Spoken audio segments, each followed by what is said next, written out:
Hi മക്കളെ, രണ്ട് reactions ഇവിടെ കിടക്കുന്നുണ്ട് അല്ലേ? കാണുമ്പോൾ നമുക്ക് തോന്നും രണ്ടും ഒരുപോലെ രണ്ട് റിയാക്ഷൻസ് അല്ലേ എന്ന്, ആൾമോസ്റ്റ് ഒരേ പ്രോഡക്റ്റ് അല്ലേ കിട്ടുക എന്ന്.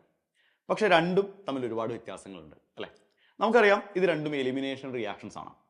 ഇവിടെ നടക്കുന്നത് ആൽക്കഹോളിക് OH ഉപയോഗിച്ച് ഒരു മോളിക്യൂൾ HCl എലിമിനേറ്റ് ചെയ്യുകയാണ് ചെയ്യുക അല്ലേ? അപ്പോൾ നമ്മൾ പറയും ഡീഹൈഡ്രോ ഹാലോജിനേഷൻ ആണ്.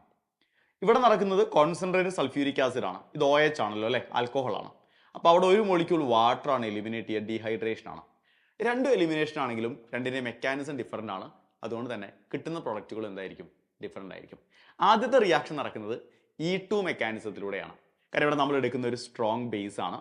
സ്ട്രോങ് ബേസുകൾ വരുമ്പോൾ ഡീഹൈഡ്രോ ഹാലോജിനേഷൻ നടക്കുക E2 മെക്കാനിസം ആണ് നമ്മൾ പഠിച്ചിട്ടുണ്ട്.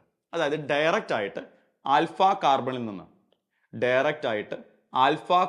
നിന്ന് ഹാലോജനും ബീറ്റ കാർബണിൽ നിന്ന് ഹൈഡ്രജനും എലിമിനേറ്റ് ചെയ്യും. എന്നിട്ട് ആൽഫ ബീറ്റ കാർബൺസിനിടയിൽ ഡബിൾ ബോണ്ട് വന്നിട്ടുള്ള ആൽക്കീൻ ആയിരിക്കും നിങ്ങൾക്ക് കിട്ടുക.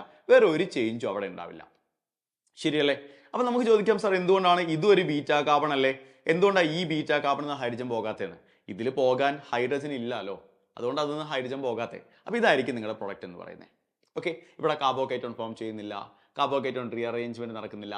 ഡയറക്റ്റ് ആയി ആൽഫ കാർബണും ബീറ്റ കാർബണും ഇടയിൽ നിന്ന് ഒരു മോളിക്യൂൾ HCl എലിമിനേറ്റഡ് ആകും. അവർക്കിടയിൽ ഒരു ഡബിൾ ബോണ്ട് ജനറേറ്റഡ് ആകും. ഇത്രയേ ഉള്ളൂ, സിമ്പിൾ ആണ്. ഡയറക്റ്റ് എലിമിനേഷൻ ആണ് ഡീഹൈഡ്രോ ഹാലോജിനേഷൻ. പക്ഷേ രണ്ടാമത്തെ അങ്ങനെയല്ല.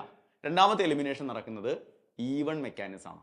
എന്ന് പറഞ്ഞാൽ അവിടെ ആദ്യം OH അവിടുന്ന് എലിമിനേറ്റഡ് ആകുകയും എന്നിട്ട് അവിടെ ഒരു പോസിറ്റീവ് ചാർജ് വരുന്ന കാർബോ കാറ്റയോൺ ആയി അത് മാറുകയും ചെയ്യും.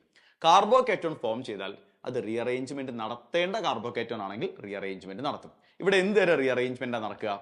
ഈ കാണിച്ചിരിക്കുന്ന രണ്ട് മെത്തൈൽ ഗ്രൂപ്പുകൾ, ഒരു മെത്തൈൽ ഗ്രൂപ്പ് ഇങ്ങോട്ട് ഷിഫ്റ്റ് ചെയ്യും അല്ലേ? അപ്പൊ മെത്തൈൽ ഷിഫ്റ്റിലൂടെ ഇതൊരു ടേർഷ്യറി കാർബോകേറ്റോൺ ആയി മാറണം. മെത്തൈൽ ഷിഫ്റ്റിലൂടെ ഇതൊരു ടേർഷ്യറി കാർബോകേറ്റോൺ ആയി മാറും. ഇനി ഈ ടേർഷ്യറി കാർബോകേറ്റോൺ എന്നാണ് ഡീപ്രോട്ടോണേഷൻ നടക്കുക, H+ റിമൂവ് ചെയ്യുക. അപ്പൊ ടേർഷ്യറി കാർബോകേറ്റോൺ നമ്മൾ എടുക്കുമ്പോൾ ഇതൊരു ആൽഫ കാർബൺ ആണ്, ഇതൊരു ആൽഫ കാർബൺ ആണ്. ഏത് ആൽഫ കാർബൺ എന്നാ ഹൈഡ്രജൻ എലിമിനേറ്റഡ് ആകുക?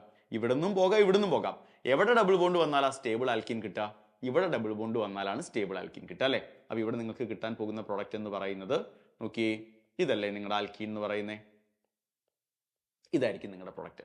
അപ്പൊ കാണുന്ന സമയത്ത് രണ്ടും ഒരുപോലെയുള്ള റിയാക്ഷൻസ് ആണ് നമുക്ക് തോന്നും, പക്ഷെ രണ്ടിന്റെയും പ്രൊഡക്റ്റുകൾ ഡിഫറൻ്റ് ആണ്. സോ വളരെ ശ്രദ്ധിക്കണം നമ്മൾ, കാരണം ഇത് രണ്ടും എപ്പോഴും നമുക്ക് മാറിപ്പോകും, എപ്പോഴും കൺഫ്യൂസ്ഡ് ആകും. അപ്പോൾ ഇവിടെ കാർബോകേറ്റോൺ ഇല്ല, കാർബോകേറ്റോൺ റീഅറേഞ്ച്മെന്റ് ഇല്ല, ഡയറക്റ്റ് ആയി ആൽഫയ്ക്കും ബീറ്റയ്ക്കും ഇടയിൽ ഡബിൾ ബോണ്ട് ജനറേറ്റഡ് ആകും.